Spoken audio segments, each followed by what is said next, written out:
Hey guys, so this is actually going to be my first fountain pen video. I'm actually wanting to kind of transition my content towards that, and the pen I'm going to be showing you to start this off is actually a pen that's basically a Grail pen. It is a Leonardo, and I'm going to butcher this name, so bear with me, Poliedrica. I know they have this on their website currently in all black, and it's not a pen I've ever seen or really looked at, to be honest with you, and I love Leonardo's. Well, I saw that they did a collab with, I'm gonna butcher this as well, Casa della Stilografica, and they came out with what they said was prototypes and not very many of them. It was this with that Juma Dragon resin, which I've seen recently on a few Momento Zero Grandes they came out with, and they said it was super limited, and I was able to get one. I was able to get the blue one, as you can tell. So getting straight into it, as you can see, this resin is gorgeous. The way light hits it and changes the color and everything, it's just fantastic.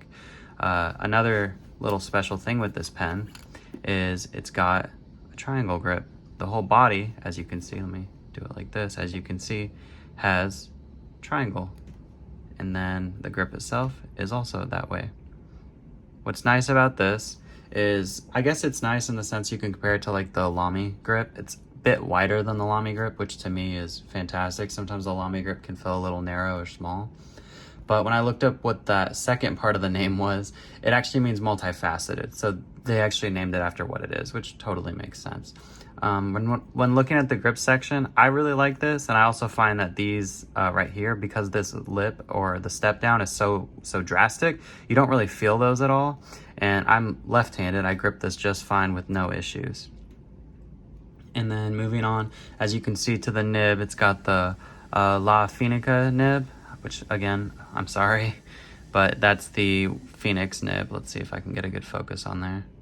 They started doing that, I think, last year, or it could be wrong, but I know that's their nibs now that they grind in-house. It is steel, which looks like I also have the plastic feed, but it's Leonardo, so you should be able to swap that out just fine. Going straight into writing, this is a broad. I don't generally use broads because being left-handed, I'm gonna smear ink, so you may see it now. Before I go straight into the writing, let me show you this. The ink I'm pairing this with is Colorverse Blue Dragon. Beyond the name being just perfect for this, it is a dark blue, so it does look good. And it matches pretty well. This does have sheen, but you don't really see it. You may be able to see it in this, I don't know. So in regards to writing, it's super smooth. If you've used Leonardo's, you know their steel nibs are great. As far as keeping up, it does really good. I think that was me just now, but like in fast writing, oops.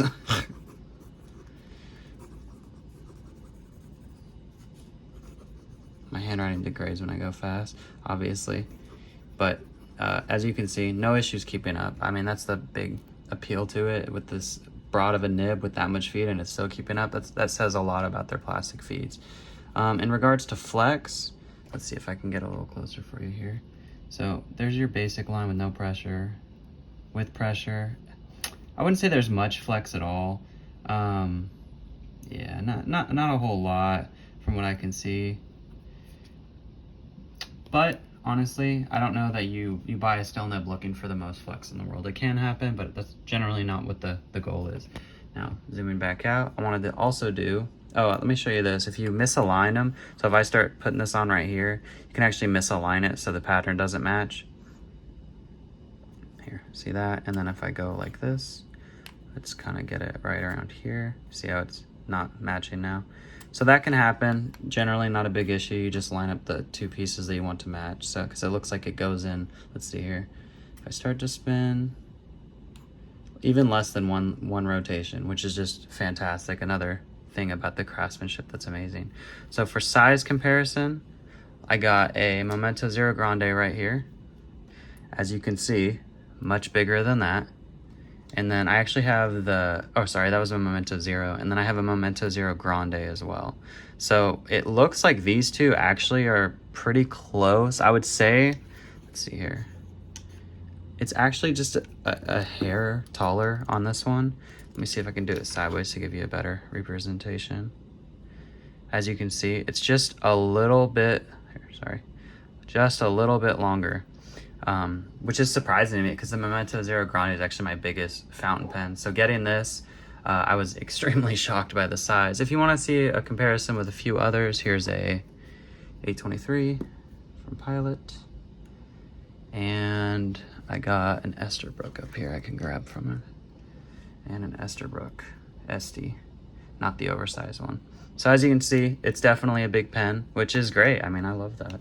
I love having a bigger grip on the pen itself. So that aside, I think I've kind of covered everything I want to. I just mostly wanted you guys to know, I guess, about the existence for one, and then I guess to kind of talk about how happy I am getting this for my birthday. So one last time, I just want to show you that up close so you can really take in the details on this resin. And that's kind of where I want to end this. I hope you guys find some interest in this, and I hope I can continue to do this kind of content going forward.